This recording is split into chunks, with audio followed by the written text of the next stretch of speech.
एक प्रयोग करेंगे।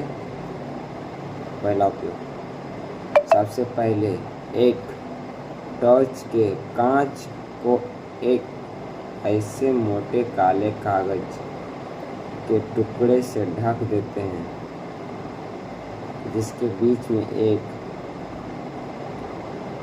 बहुत ही छोटी छेद हो। टॉर्च को जलाने से प्रकाश की पतली किरणपुंज प्राप्त होती है। इसके लिए यदि सुलभ हो तो एक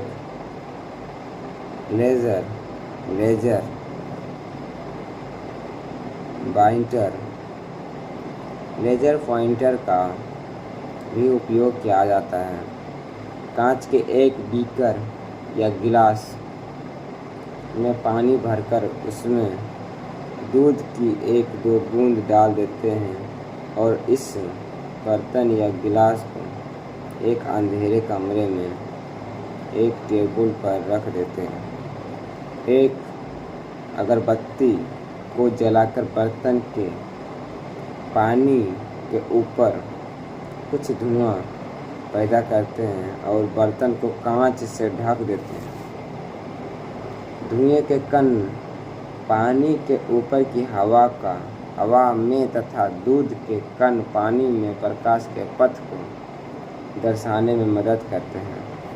अब टॉर्च से प्रकाश की किरणपुंज के पानी की सतह के लंबवत डालते हैं। हम देखते हैं कि प्रकाश की किरणपुंज पानी में से होकर सीधे गुजर जाती है, परंतु जब प्रकाश की किरणपुंज को पानी की सतह तिरछा डालते हैं तो हम देखते हैं कि किरणपुंज अपने पथ से विचलित हो जाती है, अर्थात मुड़ जाती है। प्रकाश के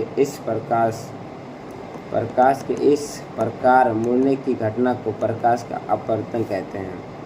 प्रकाश की किरणों के एक पारदर्शी माध्यम से दूसरे पारदर्शी माध्यम में जाने पर दिशा परिवर्तन अर्थात मुड़ने की क्रिया को प्रकाश का अपवर्तन कहते हैं।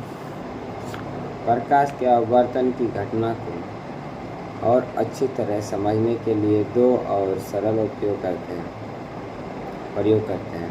एक खाली कटोरी लेकर उसकी तली पर एक सिक्का रख देते हैं।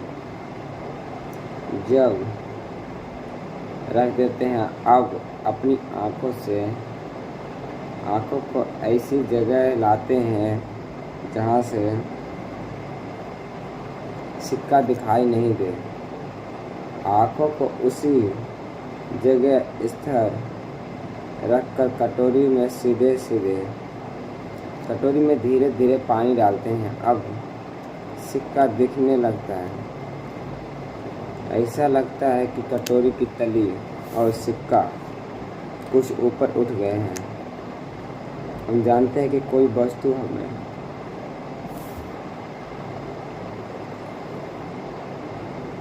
तभी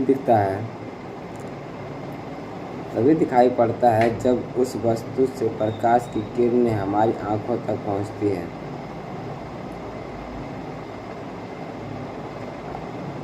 जब कटोरी खाली है और आँख ई पर है, तब प्रकाश की कोई किरण सिक्का से आँख तक नहीं पहुँच पाती है, इसीलिए सिक्का नहीं दिखाई पड़ती है।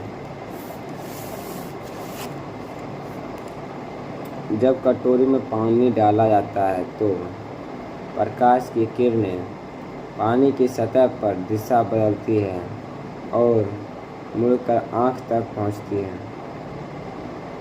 और सिक्का दिखने लगता है। आँखों तथा पहुँचने वाली किरणों को पीछे बढ़ाने पर वे ए पर मिलती है और आँख को ऐसी प्रतीत होता है कि किरणें ए से आ रही है, अर्थात सिक्का ए अपने वास्तविक स्थान से कुछ ऊपर उठा हुआ प्रतीत होता है। खाली गिलास में एक पेंसिल रख देते हैं, उसे एक और से देखे हुए गिलास को पानी से लगभग आधा भर देते हैं। पेंसिल पानी की सतह पर मुड़ी हुई प्रतीत होती है। पानी की सतह पर पेंसिल न केवल मुड़ी हुई प्रतीत होती है, बल्कि ध्यान से देखने पर पानी के अंदर पेंसिल थोड़ी अधिक मोटी प्रतीत होती है। इसी प्रकार पानी के अंदर गोताखोर अधिक मोटे प्रतीत होते हैं।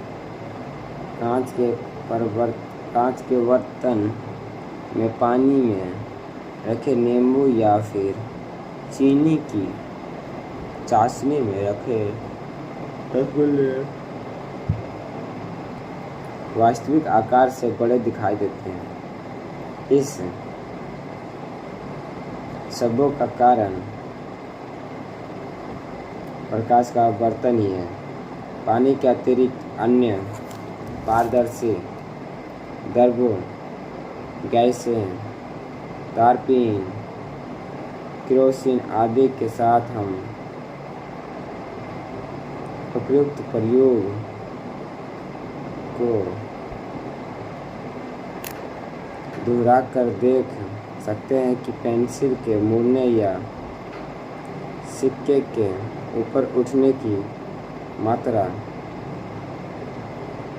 भिन्न द्रव्यों के लिए भिन्न भिन्न होती है। इसका अर्थ ये हुआ कि विभिन्न पारदर्शी माध्यमों द्वारा प्रकाश का अपवर्तन समान नहीं होता। प्रकाश की चाल, हमने देखा कि प्रकाश की किरणें जब एक पारदर्शी माध्यम से दूसरे पारदर्शी माध्यम में प्रवेश करती है तो अपने पूर्व पथ से विचलित हो जाती है, अर्थात मुड़ जाती है। अब प्रश्न ये उठता है कि ऐसे माध्यम में प्रकाश किरणों के मुड़ने की मात्रा भी भिन्न भिन्न होती है। इन प्रश्नों के उत्तर इस तथ्य में निश्चित है कि विभिन्न माध्यमों में प्रकाश की चाल विभिन्न होती है।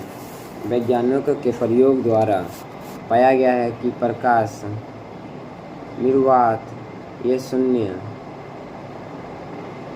या मुक्त आकाश में सबसे तीव्र गति लगभग 3 लाख किलोमीटर प्रति सेकंड से चलता है। वायु में प्रकाश की चाल इससे थोड़ी सी कम होती है, परंतु व्यवहार में हम इसे निर्वात प्रकाश में चाल के बराबर मान लेते हैं। पानी के प्रकाश की चाल लगभग 2,25,000 किलोमीटर प्रति सेकंड है, जबकि कांच में इसकी चाल लगभग 2 लाख किलोमीटर प्रति सेकंड है। वायु की अपेक्षा प्रकाश की चाल पानी में कम है।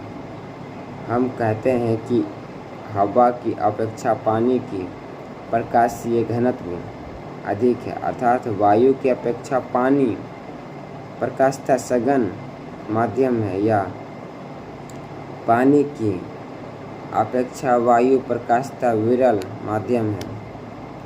फिर चूंकि प्रकाश की चाल पानी की अपेक्षा कांच में कम है, अतः पानी की अपेक्षा कांच प्रकाशतः सघन माध्यम है।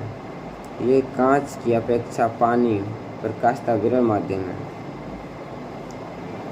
प्रकाशीय घनत्व पदार्थों का एक गुण है। जिस माध्यम का प्रकाशीय घनत्व जितना ही अधिक होता है, उसमें प्रकाश की चाल उतना ही कम होता है। प्रकाश के अपवर्तन का व्याख्या प्रकाश के अपवर्तन की पूरी व्याख्या के लिए कुछ पदों को परिभाषित करना आवश्यक है। प्रकाश के अपवर्तन की पूरी व्याख्या के लिए कुछ पदों को परिभाषित करना आवश्यक है। तो आपने समझा कि प्रकाश की किरणें जब सघन माध्यम से विरल माध्यम से सघन माध्यम में प्रवेश करती है तो इसका रास्ते में कुछ परिवर्तन होता है, यानी कि इस विरल मार्ग में सिरे से चल रहा है तो पानी में जैसे प्रवेश करेगा थोड़ी सी मुड़ के निकलेगी। तो आज के लिए इतना ही बस, बने रहिए वीडियो में।